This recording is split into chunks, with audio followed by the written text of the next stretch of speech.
What's going on, everybody? Welcome to an exciting episode. Exciting because it's happening. It's finally happening. ScrapStang is getting fuel injection. More specifically, it is getting fitted with a FiTech total package system. Being a total package kit means that it comes with everything you need for this install, from the fuel tank all the way to the fuel lines, to the throttle body. And for those of you that might be unfamiliar with FiTech or throttle body injection as a whole, we'll get into all of that. But first, let's see what's in these boxes. Once again, this is a total package kit for the 64 through 68 Mustang platform. They do have different total package kits for different applications. My suspicions tell me that this might be a fuel tank.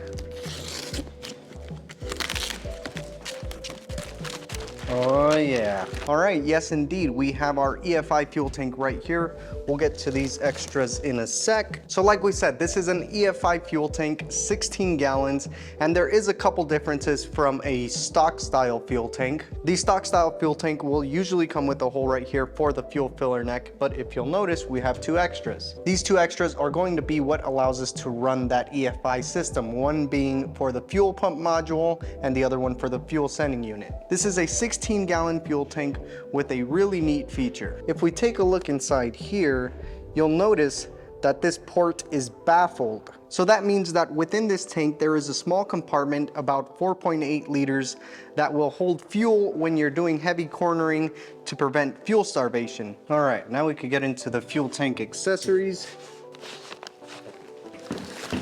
First up, we have what looks like a fuel sending unit. Cool, so with this sending unit, we have our float right here and the sending unit itself. As this float goes up and down, that's going to indicate how much fuel we have. Next up. All right, next up is the filler neck components. This is going to get bolted directly onto the fuel tank. It comes with the mounting hardware as well as the cork gaskets. Next up. All right here we have our fuel pump assembly or module, whatever you want to call it, as well as the fuel pump. It does come with the screen. We have our sending lines as well as our return lines. And of course, we have some instructions for the tank as well as some boots and hardware. All right, now we can get to the good stuff. All right, what magical things do we have in here? A couple koozies.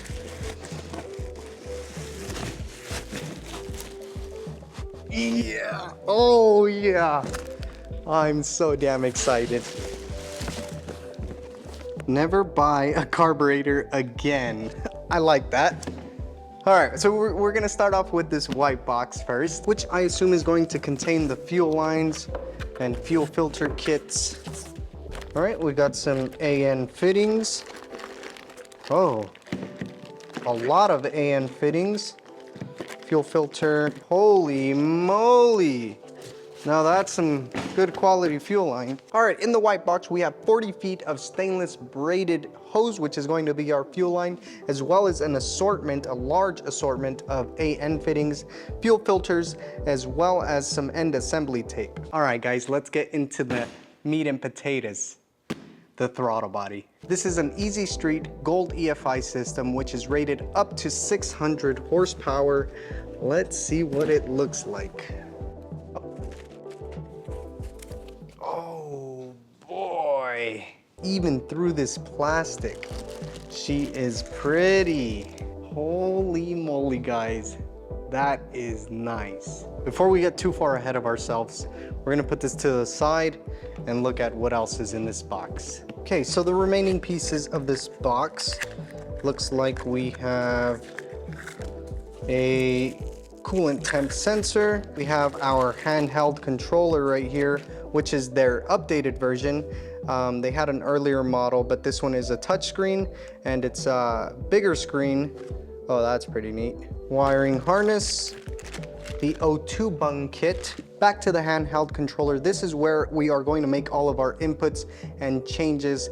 It is a self-learning system, but you have full access to change a bunch of variables. It also came with a windshield mount or a suction mount, so you can place it wherever you would like. But once again, this controller is going to help us fine-tune that FiTech system. It is also USB-C, so that is a good update. Another cool thing is it comes with an O2 bung kit, so that way you don't have to weld a whole separate bung into your exhaust. You can just drill a hole and clamp it shut. And of course, we have the O2 sensor itself. Next, we have all of the required harnesses in order to power that FiTech system and to send it all of the information it needs for its self-learning capabilities. All right, let's get into it. The star of the show. Once again, this is the FiTech Easy Street Gold EFI system, which has about the same footprint as a traditional carburetor, but it is definitely not a carburetor. It is a 4-barrel throttle body injection system. So let's briefly discuss the differences between the two. Carburetors are designed to feed the engine a precise mixture of air and fuel. And the way it does that is by using something called a Venturi. The Venturi effect is held within these boosters. The more air that flows inwards, the more fuel is going to be siphoned out, giving you that mixture. And that mixture can be fine-tuned with these things called jets. These jets can either restrict or allow a certain amount of fuel in order to get the right mixture. And these are just one of the ways to fine-tune this system. There's also power valves, accelerator pumps, etc. And I'm not trashing on carburetors. All of my previous Mustang builds were carbureted, but there is some flaws that I would like to not deal with.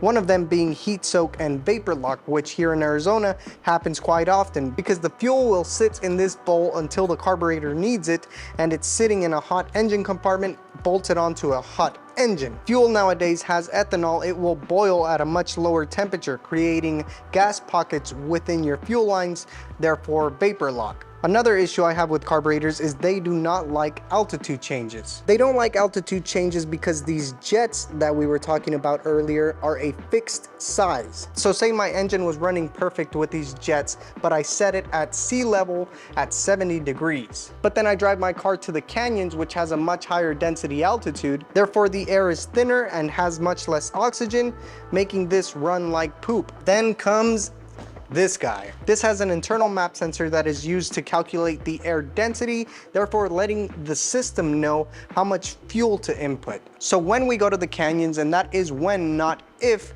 the FiTech system will automatically calculate and give us the proper fuel mixture. Another input of data that the FiTech system will use is the exhaust. The O2 sensor will let it know how much it's burning or how much it's not burning. So with the combination of all those inputs, the FiTech system is going to constantly be learning and adjusting for optimum performance. We will be taking a deeper dive into the differences between the two, as well as the pros and cons. Both of them will work fine. I've used carburetors in the past, but to be honest, I am tremendously excited to see what this has in store for us. First and foremost, one of the best things about this TBI system is that it is a self-learning system to give you the optimum performance. Yes, you can go in and mess with the variables to fine-tune this system for your specific application, but it is meant to be a bolt-on, plug-and-play type of system. Another great thing about it is that it comes with its own fuel pressure regulator, so you no longer have to run an external one,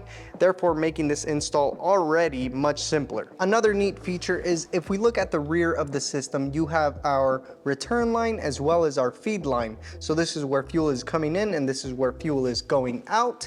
But if we look at the front of the system, we have two plugs up here. So with these two plugs, we could move our feed line to either one of these locations. So for the feed line, we have 3 different options as to where to put it. And why would you need to do that? Let's take the ScrapStang for example. From the factory, the fuel line went from the passenger side apron up and over from the driver's side into the carburetor. If you were still running that stock fuel line, you would have to relocate this feed port to one of these locations, and that's pretty easy. You just unbolt it and bolt it back up. But in our case, I'm not sure if I want to run that stock routing for the fuel line, so we have options to route it however we would like. The return line, however, cannot be relocated. This one has to stay in this location, but the feed line, we can move it around. Another feature that I am super excited for in terms of simplicity is that this system alone will control your fan input. So it'll control at what temperature your fan will kick on,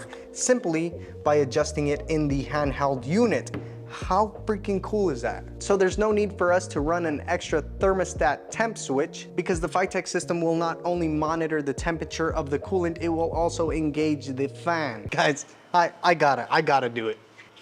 Oh my goodness.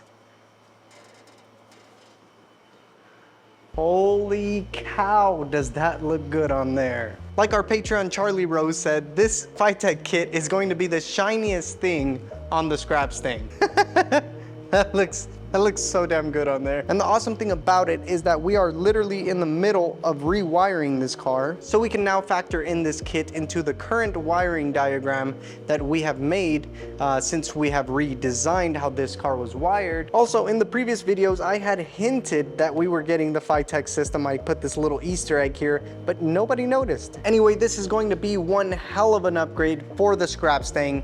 And even though it is shiny, it is fitting. Fitting because it's such a scrappy and rugged looking car, but it has updated double wishbone front suspension, updated 8.8 limited slip differential in the rear. Now the literal cherry on top is going to be this FiTech system. There is a ton of things we will be covering in the upcoming weeks regarding this FiTech system, including a comparison between the FiTech and a traditional carburetor. Hopefully we can find a local dyno that will let us do pulls between the two. We will discuss the differences between these two, as well as weigh the pros and cons. I am beyond excited to install this kit. I want to give a huge thanks to FiTech for sending this over, because now our ScrapStang is gonna have that modern taste, that modern touch, that modern grunt. We will of course film the entire installation from the fuel tank to the fuel lines, all the way up to the throttle body injection. One of the biggest reasons I wanted to go with a FiTech system is the ScrapStang is meant to be a driver's car. I want to drive it wherever and whenever. So if I go up to a canyon and now I'm at an altitude of 6,000 to 8,000 feet, I don't have to worry about density, altitude, or rejetting my carb. This is going to self-tune and self-learn. Like I said, there will be more FiTech content in the upcoming weeks. This project just hit another level of exciting. The primary goal is to just roast those rear tires. So I suggest you guys stay tuned and hit that subscribe button. With that being said, thank you for watching, and I will see you on the next one.